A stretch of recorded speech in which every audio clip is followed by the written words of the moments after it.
Gnomeo and Juliet and Yogi Bear, both out this week, are both 3D. Excellent. What a feast. I know, isn't it? What a treat. Is it half term? I'm going to go It and must see be. both.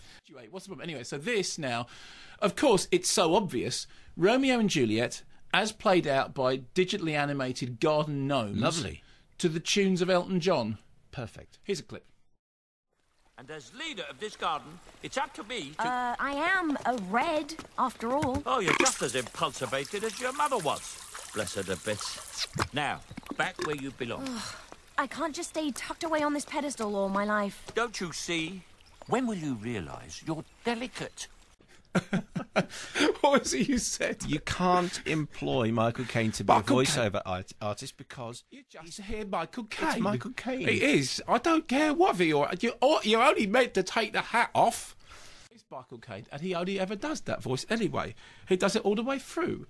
So the rest of the guys, James McAvoy, Emily Blunt, you heard there, Michael Caine, Matt Lucas, Jason Statham, Ozzy Osbourne, who gets a couple of lines in which he talks like Ozzy Osbourne. And he's so after I'd seen it, and I found it quite hard going because I didn't think it was very funny, and the whole garden gnome Y thing. And I tweeted afterwards, you haven't heard, it's one of those British movies when you want to get behind it, and you want to find it cute, and you want to find it likeable. Obviously, it's American back and everything, but you just think, yeah, fine, it's Gnomeo and Juliet. It is Romeo and Juliet done with garden gnomes to the tunes of Elton John.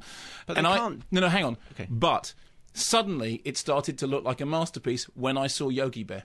Because Yogi Bear is that live-action digital animation combined, right? And in order to do Yogi Bear, they've got Dan Aykroyd as the voice of Yogi Bear and Justin Timberlake as the voice of Boo Boo. Okay. Boo Boo.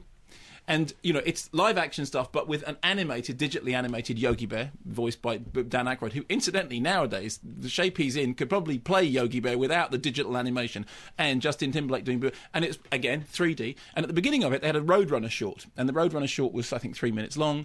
And everything that was entertaining about Yogi Bear 3D was in the Roadrunner short, because after that, it was just... you look at there's a wonderful thing on the trivia. It says, apparently... the person who did the original voice of Yogi Bear, they sent him tapes to Dan Aykroyd, say, study these, learn how to speak like Yogi Bear. We're going to get a picnic basket. And apparently... If only they'd heard that. If only they'd heard that, they would have done. Well, Dan Aykroyd said... so much cheaper. Dan Aykroyd apparently refused to listen to any of the tapes, preferring to do his own take on the classic character, which is funny, because he sounds like he's just doing an impression of Yogi Bear. I'm going to steal a picnic basket because I'm smarter than the average. And I'm just going, there was I, watching Gnomeo and Juliet, thinking, of all the versions of Romeo and Juliet, this is the least, this is witless and not funny.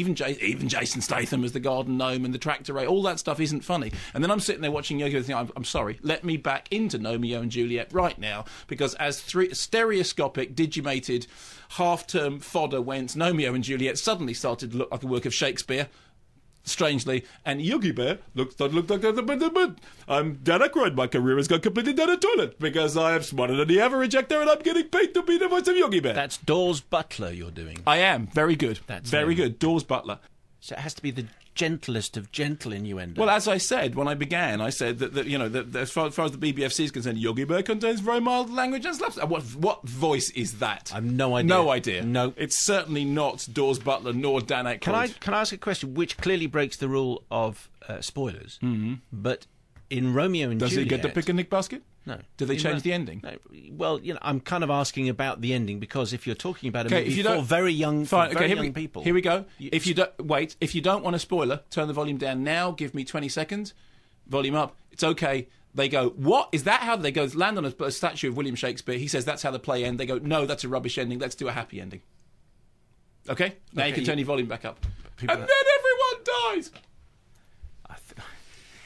You just made that up. Have you? Because that would be... Or have I? You have to go back to the podcast now and find out.